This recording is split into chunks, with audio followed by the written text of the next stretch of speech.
Hello and a big welcome back to the Wee Larder channel. Today I'm going to be making a delicious Scottish Valentine's Day biscuit.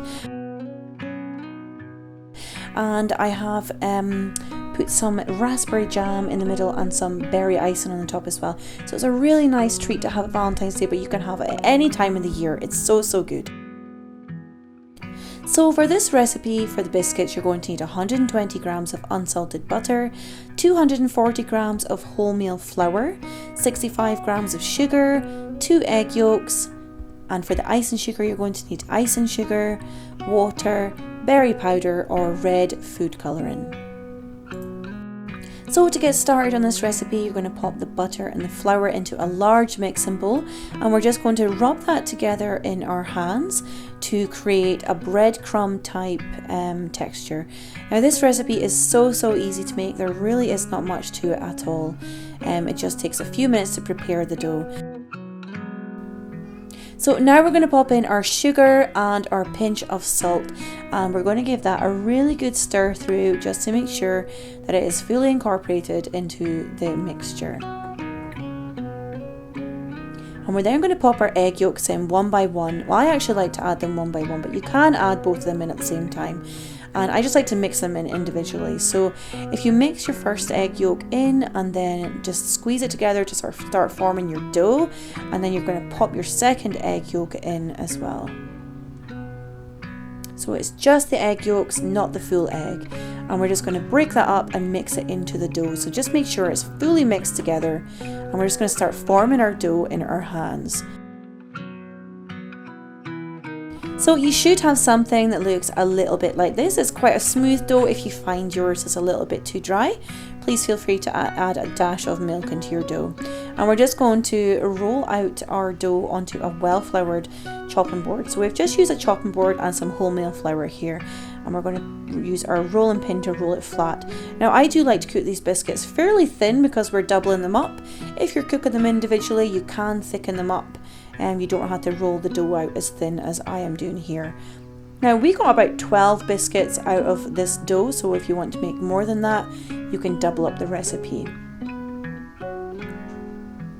You could also add in some ginger and cinnamon into this recipe as well to create a mixed spice kind of flavour. So we're just going to cut all of our biscuits out with a cutter. I'm using a flower shaped cutter here, but you can use whatever you have. A round cutter is fine. A heart cutter, if you're making them for Valentine's Day, is even better. So once we've cut out all our biscuits, we're going to gather up all the excess pieces and we're going to put those aside to make more. So I'm just using a little stamp here just to make some hearts on the top. You don't have to stamp yours out, but because I'm making these for Valentine's Day, I think it looks really cute. And you don't obviously have to just eat these on Valentine's Day. They are super delicious and you can eat them at any time of the year. So I'm just going to pop those onto my cast iron pan here. You can use a baking tray if that's what you're using. I just use my cast iron pan for pretty much everything. And I'm going to put them in the oven for 10 to 15 minutes at 160. So you want to just keep a close eye to make sure that they're not burning or anything. They really don't take long to cook at all, and you don't want them too brown or they will harden. So if you just space them out evenly, they're not going to get any larger than this. But you just want to give them enough space so they're not sticking together. And while they're cooking, we're going to cut out the remaining biscuits. And as I say, you can make them a bit thicker than this if you want to. It's entirely up to you, but you will get less biscuits out of your mixture if you are thickening them up.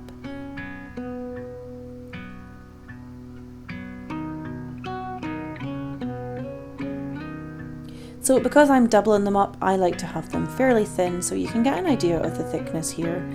And obviously you don't have to stamp them out if you don't want to. Sometimes it's easier to stamp the actual dough and then use the cutter on the top. And you can always get one more biscuit out of that last piece of dough, so don't waste it.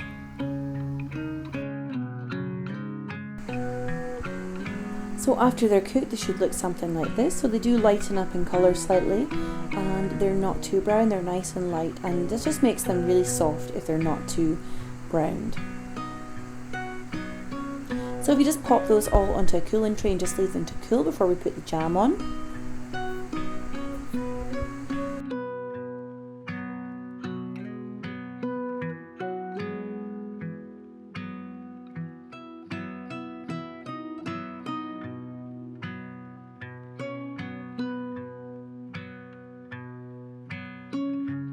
So once they're cooled, we're going to add some jam onto one of the pieces of biscuit. I tend to use the ones that didn't look so pretty for the bottom halves, so you can decide what you want to use.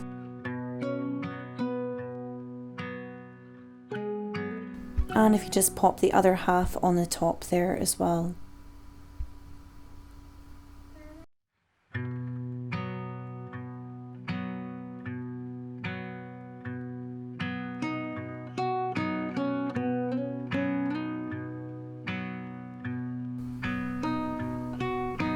So there's no specific quantity for the icing sugar. I've just poured a heap into the bowl here, and we're just going to add a dash of water and our berry powder.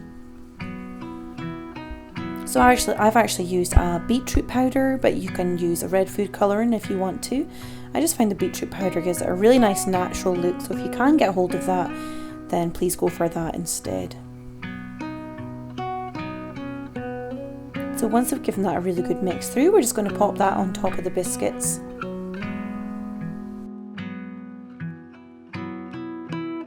So I've just used my icing to fill in the hearts here. But you can just cover the entire biscuit with icing if you want to, and then put some sprinkles or gold spray on top, or some of those really nice little gold balls, or just whatever you want to decorate it with. I also love to use dried Scottish flowers sometimes in my bacon. They're really, really pretty, and they just give such a natural look to your bacon as well. So I hope you enjoyed making your Scottish Valentine's Day biscuits, and I'd love to see your creations as well. If you're on Instagram, please feel free to tag me in your story posts. I'd love to see your biscuits, and I'll share your biscuits on my stories as well. And if you'd like a copy of my free cookbook, pop over to my website at angiemilne.com, where you can download a copy of my free cookbook. It'll come straight to your email, and you can also get a copy of the full recipe over there as well for these biscuits, and you can bake them without the icing and bake them as singular biscuits as well. You can get as creative as you want to be. So I hope you enjoyed this recipe, and if you did, please feel free to subscribe and give this video a thumbs up, and if you click the little bell next to it, you'll be notified of my new videos coming out as well. So take care, and I will see you all again soon. Lots of love. Bye bye.